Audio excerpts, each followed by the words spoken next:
channeling the greatness that lies within, you know what I'm saying, Melanin Origins.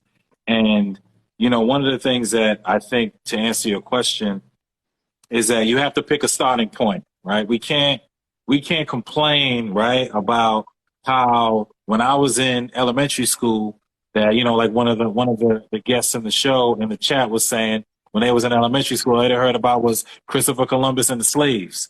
Like that's what they was taught. So as a grown man, I can't complain about that information because that has already happened.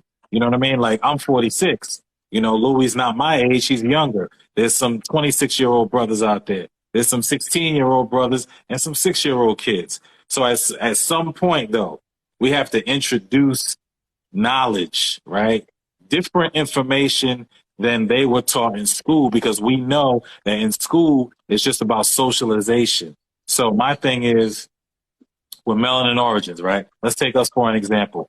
We focusing on children, right? We're writing these books, writing these stories, introducing these children to this information. And like Louis said, we have a series, Ma'at series, where we're talking about principles. So it's not just people. Now we're talking about principles. We're expanding.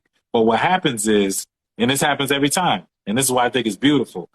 We're creating these books for kids, right? But who's buying the books for the kids? The parents, right? So in a conversation with the parents about the information that we're introducing, there's a level that we can introduce to the kids, but there's also a level that the parents can learn about. You know what I'm saying? I want to learn about the principle of justice, the principle of, propriety, the principle of peace, the principle of truth. And what does that mean to me at this point in my life? You know what I'm saying? Because at the end of the day, we have this mantra that says a child that's educated in the school system is not an educated child. You know what I'm saying? The parents have to take on that role of the educator to teach the children information and knowledge.